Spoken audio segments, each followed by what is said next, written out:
Julia Cagé, bonjour. Bonjour. Vous êtes économiste et spécialiste des médias. Est-ce que vous estimez qu'il y a une dérive droitière des médias aujourd'hui en France?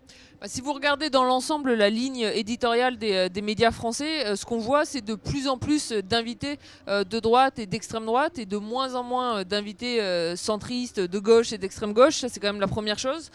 Donc ça, on le voit au niveau des invités. Et l'autre chose qui est vraiment frappante, c'est si vous regardez les thèmes abordés. Les thèmes abordés vont porter de plus en plus uniquement sur des questions d'immigration, identité, sécurité, donc vraiment des thèmes de l'extrême droite. Et ça, ce qui est vraiment frappant, c'est que non seulement vous avez des chaînes, les chaînes d'information en continu, CNews pour commencer, qui ne parlent que de ces thèmes, mais qu'en fait, à force de les répéter, ces thèmes sont aussi en train de s'imposer dans les autres médias, comme si on n'avait pas d'autres problèmes beaucoup plus importants à résoudre, comme le réchauffement climatique ou la question des inégalités économiques. Et cette dérive droitière, elle est due à quoi selon vous?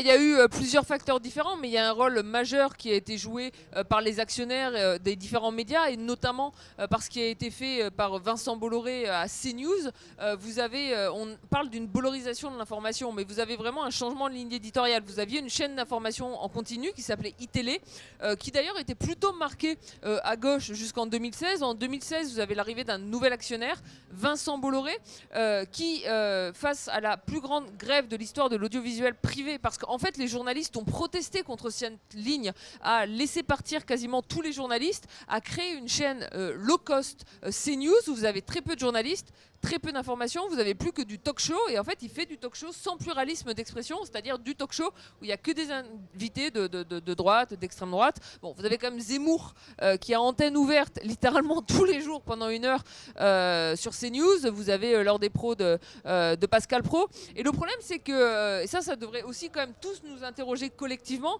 c'est que c'est un succès en termes d'audience. Et comme c'est un succès en termes d'audience, les autres chaînes d'information continuent, à commencer par BFM et LCI, qui se sont fait un peu grignoter leur part d'audience au fur et à mesure, se sont dit ah ça marche, donc en fait on va faire la même chose. Et à la place de penser en termes de responsabilité, qui devrait être la responsabilité d'une chaîne d'information, c'est-à-dire faire de l'information indépendante et pluralisme, ils ont tendu de plus en plus vers le modèle CNews, et du coup vous avez une audience qui est captive de chaînes qui ne les informent plus, qui propagent des fake news et qui propagent une idéologie qui est une idéologie extrême droitière. Est-ce que vous pensez que les pouvoirs publics ont une responsabilité pour justement permettre et garantir que l'information dans ce pays ne soit pas maîtrisée, comme vous le dites, par des milliardaires Oui, ils d'extrême ont droite? une énorme responsabilité. Je veux dire, c'est au pouvoir public en place à mettre en œuvre des règles. Il se trouve que les règles en place aujourd'hui sont des règles insuffisantes. Il se trouve que la dernière fois qu'on a eu une grande loi pour lutter contre la concentration des médias et garantir le pluralisme en France, c'était en 1986.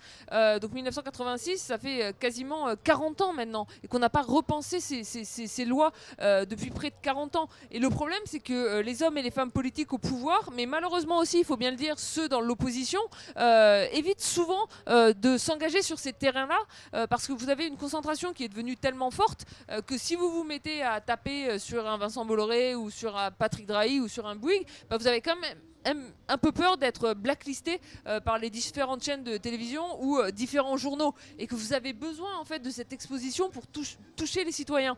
Et en fait on rentre dans un espèce de cercle vicieux où plus vous avez de concentration, plus tout le monde a peur d'aller réguler.